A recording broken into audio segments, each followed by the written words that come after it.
আশা করি বন্ধুরা আপনার সবাই ভালো আছেন। ফাতেমা ইলেকট্রনিক্সের পক্ষ থেকে আপনাদের সকলকে জানাই আন্তরিক শুভেচ্ছা ও অভিনন্দন। আজকের যে মূল বিষয়,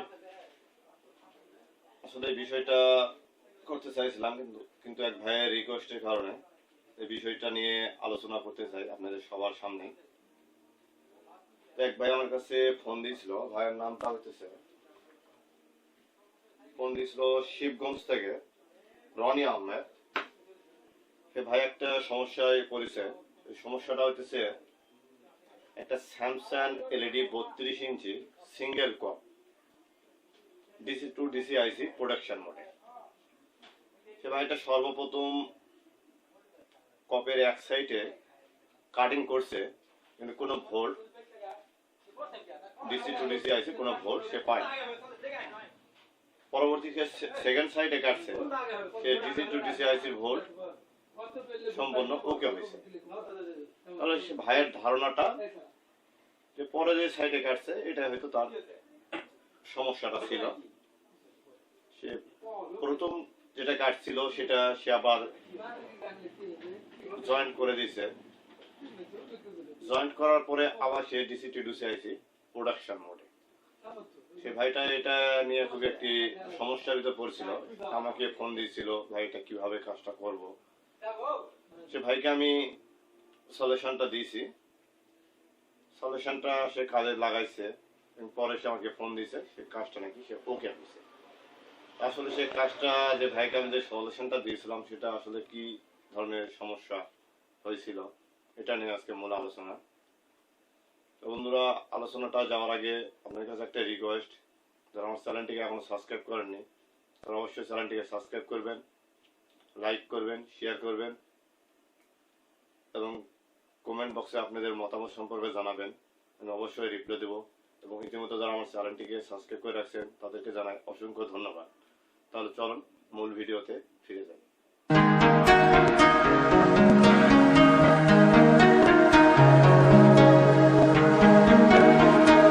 বন্ধুরা, মূল ভিডিওতে ফিরে এলাম। আজকে ভাই যে সমস্যাটা আপনাকে বললাম, ঠিক এই সমস্যাটা আসলে কিভাবে সমস্যাটা সমাধান করা যায় এটা নিয়ে মূল আজকে আলোচনা। তো দেখুন, এখানে একটা প্যানেল আমি আগে থেকে দেখা রাখছি যাতে শর্টকাটে ভিডিওটা করতে পারি এবং আপনাদের আমার মূল উদ্দেশ্য সবসময় শর্টকাটে বোঝানো দেওয়ার জন্য। এই ভাইটা সর্বপ্রথম ডিসি টু ডিসি আইসি যখন প্রোডাকশন মোডে ছিল, সর্বপ্রথম এই সাইড থেকে লাইনগুলো কাটছে।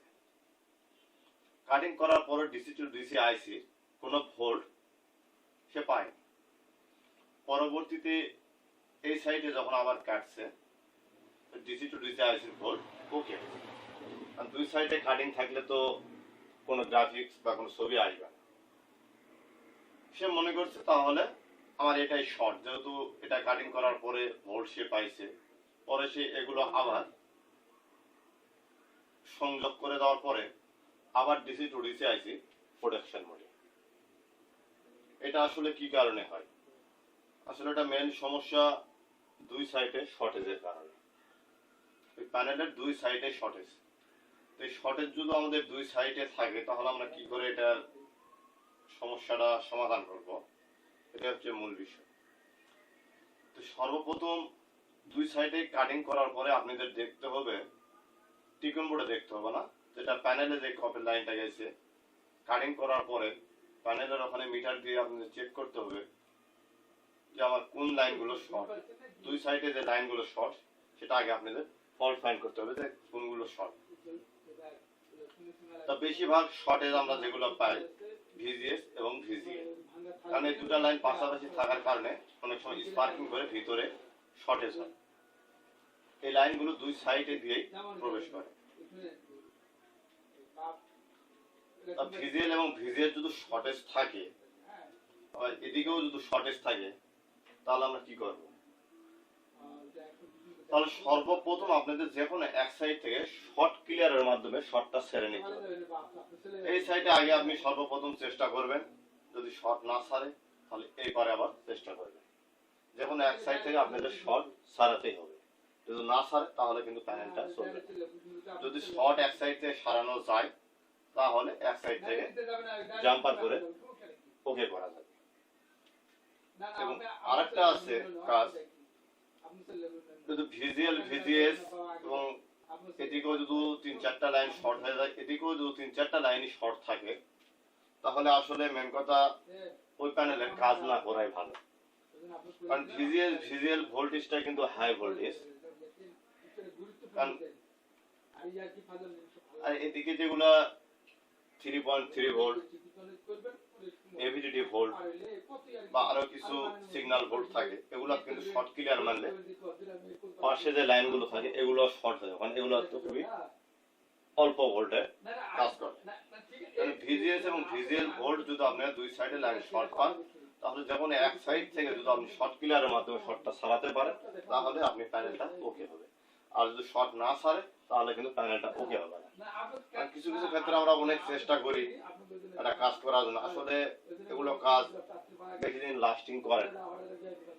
কারণ একটা কাজ যদি লাস্টিং বেশি দিন না করে, আপনি নিজেরই ক্যারেক্টার নষ্ট হয়ে যাবে। হয়তো কাস্টমারটা বলবো ওখানে গেছিলাম, কাজটা করছে ঠিক, কিন্তু কাজটা ভালো হয়নি, কয়েকদিন পরে আবার সমস্যা করছে। এই কারণে যে কাজগুলো চলার মতো কাজগুলো করবেন, আর যেগুলো অচলার মতো কাজ সেগুলো না করাই ভালো। এতে আপনার ক্যারেট নষ্ট হবে বা আপনি দিন যাবে, কাস্টমার হারাবেন। আর যদি কাজের রেজাল্ট ভালো হয়, এক কাস্টমার মাধ্যমে আপনি আর একটা কাস্টমার পাবেন। এটাই হচ্ছে মেন ইয়ার। তো আপনি যে কোনো একটা ভিজিএল এবং ভিজিএসটা যদি শর্ট হয়, তাহলে আপনি শর্ট ক্লিয়ারের মাধ্যমে সারানোর চেষ্টা করবেন। এবং অন্যান্য ভোল্ট যদি শর্ট হয়, তাহলে শর্ট ক্লিয়ার মারার কোনো প্রয়োজন নেই। কারণ ওগুলাতে যখনই শর্ট ক্লিয়ার ব্যবহার করবেন, পার্শ্ববর্তী কিছু লাইন যেগুলো সিগন্যাল ভোল্ট, এগুলো কিন্তু খুবই লো ভোল্টেজ থাকে, এগুলো শর্ট হয়ে যাবে। আজকের মূল বিষয় ছিল এটাই। আমি যা বলবো আপনাদের সহজ ভাবে বলে দিব। অনেকে আছে অনেক সিস্টেমে বুঝে দেয়, অনেকের মাথার নলেজে সে নিতে পারে না বা বুঝতে পারে না, যেন আমি সহজে আপনাদেরকে বলে দিলাম। এক সাইডে লাইন কাটার পরেও বা দুই সাইডে লাইন কাটার পরে যদি ভোল্টেজ আসে, তাহলে বুঝতে হবে যে আমার দুই সাইডে লাইন শর্ট। এবং ভিজিএল এবং ভিজিএস লাইনটা যদি শর্টেজ থাকে, তাহলে আপনি শর্ট ক্লিয়ারের মাধ্যমে শর্টটা ছাড়াবেন। আর যদি দুই সাইডে ভিজিএল বাদে যদি অন্য কোনো লাইন যদি শর্ট থাকে, তাহলে ওগুলো সারানোর কোনো প্রয়োজন নেই। তো বন্ধুরা, আজকের মূল ভিডিও এতদূর পর্যন্ত। আমার এখানে যদি কেউ এলইডি টিভির উপরে প্রশিক্ষণ নিতে চান, তাহলে অবশ্যই স্ক্রিনের নাম্বারে যোগাযোগ করবেন। আমার এখানে 1 মাসের ভিতরে আপনাদেরকে অল এলইডি কমপ্লিট কাজ শেখানো হবে। এবং আমাদের সমাজে অনেক আছে লেখাপড়া করছে বা এখন বেকার ঘুরতেছে, তারা যদি ইলেকট্রনিক কাজ শিখতে চান, স্ক্রিন নাম্বার যোগাযোগ করবেন। তো বন্ধুরা, আজকে বেশি কথা না বলে এখানে ভিডিও শেষ করব। সবাই ভালো থাকবেন, সুস্থ থাকবেন। আল্লাহ হাফেজ।